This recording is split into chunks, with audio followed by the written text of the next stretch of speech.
ಈಗಾಗಲೇ ಸಮಯ ಆಗಿದೆ. ಬಹಳ ಜನ ನಮ್ಮ ಮುಖಂಡರುಗಳು ನಿಮ್ಮನ್ನೆಲ್ಲ ಉದ್ದೇಶಿಸಿ ಮಾತನಾಡಿ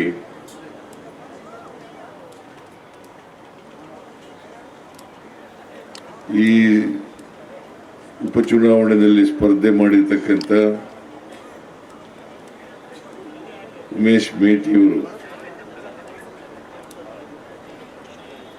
ಅವರಿಗೆ ಆಶೀರ್ವಾದ ಮಾಡಿ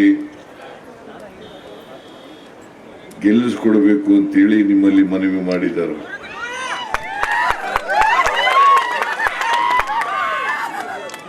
ನಾನು ಕೂಡ ನಿಮ್ಮನ್ನೆಲ್ಲ ಮನವಿ ಮಾಡೋಣ. ಇದು ಒಂದು ಉಪಚುನಾವಣೆ.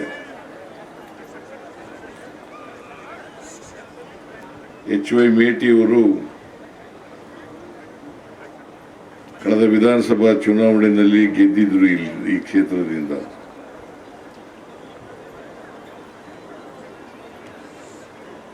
ಅವರು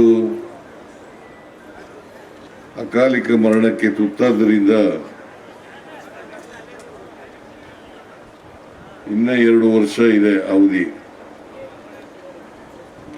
ನೀವೆಲ್ಲ ಗೆಲ್ಲಿಸಿದ್ದು 5 ವರ್ಷದ ಅವಧಿಗೆ.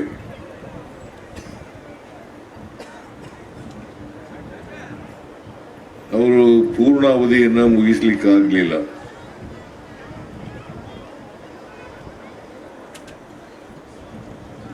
ಆದ್ದರಿಂದ ಅವರು ಮಧ್ಯದಲ್ಲೇ ಮರಣ ಹೊಂದಿದ್ದರಿಂದ ಈ ಉಪಚುನಾವಣೆ ಬಂದಿದೆ. ನೀವು ಯೋಚನೆ ಮಾಡಬೇಕು, ಯಾರನ್ನ ಆಯ್ಕೆ ಮಾಡಿದ್ರೆ ಮೇಟಿಯವರ ಸ್ಥಾನವನ್ನು ತುಂಬಲ್ರು.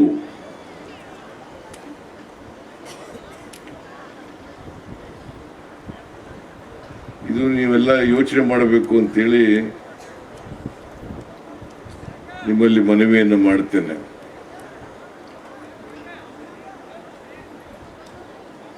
ಮೇಟಿಯವರ ಸುಪುತ್ರ ಉಮೇಶ್ ಮೇಟಿಯವರನ್ನ ಕಾಂಗ್ರೆಸ್ ಪಕ್ಷದ ಅಭ್ಯರ್ಥಿಯನ್ನಾಗಿ ಮಾಡಿದ್ದೀವಿ. ಅವರ ವಾರಸುದಾರರು ಇವರು.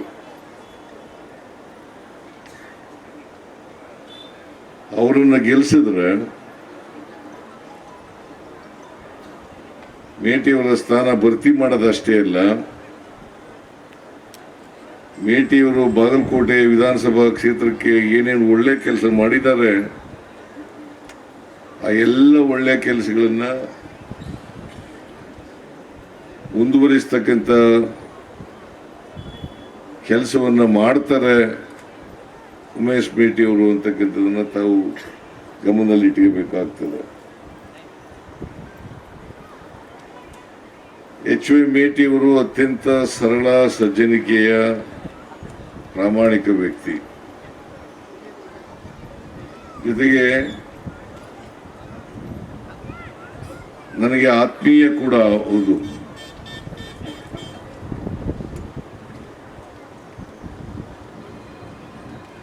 ಸಾವಿರದ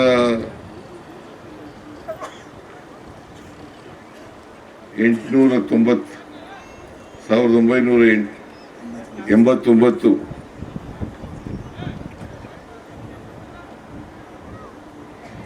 ಅವರಿಗೆ ನಾನು ಬಹಳ ಹೋರಾಟ ಮಾಡಿ ಟಿಕೆಟ್ ಅನ್ನು ಕೊಡಿಸಿದ್ದೆ.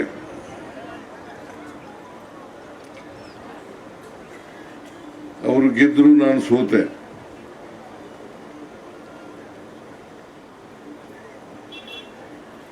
ಆದರೆ ಪಕ್ಷಕ್ಕೆ ಬಹಳ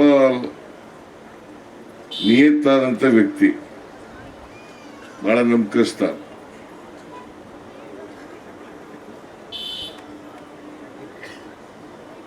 ಬಹುಶಃ ಅವರಷ್ಟು ನಿಯತ್ತಾದಂಥ ವ್ಯಕ್ತಿ ಇನ್ನೊಬ್ರು ಇರ್ಲಾರರು ಅಂತಕ್ಕಂಥ ಮಾತುಗಳನ್ನ ಈ ಸಂದರ್ಭದಲ್ಲಿ ಹೇಳಲಿಕ್ಕೆ ಬಯಸ್ತಾರೆ. ಪಕ್ಷಕ್ಕೆ ಲಾಯಲು, ನನಗೂ ಕೂಡ ಲಾಯಲು, ಹೈಕಮಾಂಡ್ಗೂ ಕೂಡ ಲಾಯಲು ಅಂತಕ್ಕಂಥ ಮಾತುಗಳನ್ನ ಇವತ್ತು ಮೇಟಿಯವ್ರ ಬಗ್ಗೆ ಹೇಳಲಿಕ್ಕೆ ನಾನು ಬಯಸ್ತಾ ಇದ್ದೇನೆ. ಮತ್ತೆ ಎಲ್ಲಕ್ಕಿಂತ ಬಹಳ ಮುಖ್ಯವಾಗಿ ಸಮಾಜದಲ್ಲಿರ್ತಕ್ಕಂಥ ಬಡವರು, ಯಾವುದೇ ಜಾತಿ ಬಡವರಾಗ್ಬೋದು, ಎಲ್ಲ ಬಡವರ ಪರವಾಗಿ ಕೆಲಸ ಮಾಡ್ತಕ್ಕಂಥ ವ್ಯಕ್ತಿತ್ವ ಇದ್ದಂಥ ವ್ಯಕ್ತಿಯವರು. ಯಾರ ಜೊತೆನಲ್ಲೂ ಜಗಳ ಮಾಡ್ಕೊತಿರ್ಲಿಲ್ಲ, ಎಲ್ಲರನ್ನೂ ಪ್ರೀತಿಯಿಂದ ಕಾಣ್ತಾ ಇದ್ರು. ಹಿಂದೂಗಳು, ಮುಸಲ್ಮಾನರು, ಕ್ರಿಶ್ಚಿಯನ್ರು, ಹಿಂದುಳಿದವರು, ಅಲ್ಪಸಂಖ್ಯಾತರು, ಮಹಿಳೆಯರು, ಕಾರ್ಮಿಕರು, ರೈತರು, ಇವ್ರ ಬಗ್ಗೆ ಅಪಾರವಾದಂಥ ಕಾಳಜಿ ಇಟ್ಕೊಂಡಿದ್ದಂಥ ವ್ಯಕ್ತಿ. ಕಾಂಗ್ರೆಸ್ ಪಕ್ಷದ ಸಿದ್ಧಾಂತ ಏನಿದೆ, ನಾವು ಸಮಾಜದಲ್ಲಿ ಯಾರಿಗೆ ಇನ್ನೂ ಸ್ವಾತಂತ್ರ್ಯ ಸಿಕ್ಕಿಲ್ಲ, ಆರ್ಥಿಕವಾಗಿ ಸಾಮಾಜಿಕವಾಗಿ ಸ್ವಾತಂತ್ರ್ಯ ಸಿಕ್ಕಿಲ್ಲ, ಆ ವ್ಯಕ್ತಿಗಳಿಗೆ ನ್ಯಾಯ ಕೊಡಿಸ್ತಕ್ಕಂಥ ಪ್ರಯತ್ನವನ್ನ ಕಾಂಗ್ರೆಸ್ ಪಕ್ಷ ಮಾಡ್ತದೆ. ಕಾಂಗ್ರೆಸ್ ಪಕ್ಷ ಎಲ್ಲರನ್ನ ಒಳಗೊಂಡಂತ ಪಕ್ಷ. ನಾವು ಯಾವುದೇ ಧರ್ಮದ ಆಧಾರದ ಮೇಲೆ, ಜಾತಿ ಆಧಾರದ ಮೇಲೆ ರಾಜಕೀಯ ಮಾಡ್ತಕ್ಕಂಥವರಲ್ಲ.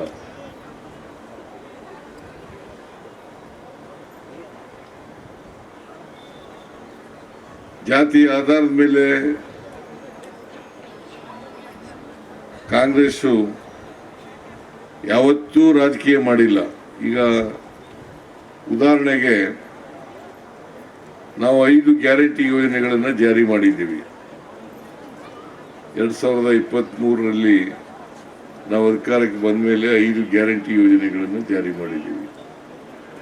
ಆ 5 ಗ್ಯಾರಂಟಿ ಯೋಜನೆಗಳು ಯಾವುದೇ ಜಾತಿ, ಧರ್ಮಕ್ಕೆ, ಭಾಷೆಗೆ ಸೀಮಿತವಾಗಿರ್ತಕ್ಕಂಥ ಕಾರ್ಯಕ್ರಮಗಳಲ್ಲ. ಎಲ್ಲ ಜಾತಿಯ, ಎಲ್ಲ ಧರ್ಮದ, ಎಲ್ಲ ಭಾಷೆಯ ಜನರು ಕೂಡ ಈ ಯೋಜನೆಗಳ ಫಲಾನುಭವಿಗಳಾಗಿದ್ದಾರೆ. ಪಕ್ಷಾತೀತವಾಗೂ ಕೂಡ ನಾವು ಈ ಕಾರ್ಯಕ್ರಮಗಳನ್ನು ಜಾರಿ ಮಾಡಿದ್ದೀವಿ. ಉದಾಹರಣೆಗೆ ಈಗ ಬಿಜೆಪಿ ಪಕ್ಷದವರು, ಬಿಜೆಪಿಗೆ ವೋಟ್ ಹಾಕ್ತಂತ ಜನ ಬಡವರಿದ್ದಾರಲ್ಲ, ಅವ್ರಿಗೂ ಕೂಡ ಈ ಯೋಜನೆಗಳು ಅನ್ವಯ ಆಗ್ತದೆ. ನಾವು ಇಂಥ ಜಾತಿ, ಇಂಥ ಧರ್ಮ ಅವರೇ ಇರಬೇಕು ಅಥವಾ ಕಾಂಗ್ರೆಸ್ನವರೇ ಇರಬೇಕು ಅಂತಕ್ಕಂಥ ಕೆಲಸವನ್ನು ಮಾಡಲ್ಲ.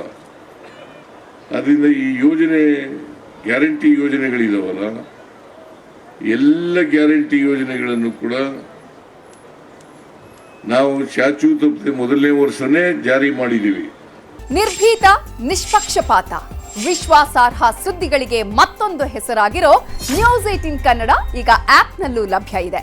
ದಯವಿಟ್ಟು ಇಲ್ಲಿರೋ QR ಕೋಡ್ ಅನ್ನು ಸ್ಕ್ಯಾನ್ ಮಾಡಿಕೊಂಡು ಆಪ್ ಡೌನ್ಲೋಡ್ ಮಾಡೋದಕ್ಕೆ ಮರಿಬೇಡಿ. ನಿಮ್ಮ ಬೆಂಬಲ ಹೀಗೆ ಸದಾ ನಮ್ಮೊಂದಿಗಿರಲಿ. ಧನ್ಯವಾದ.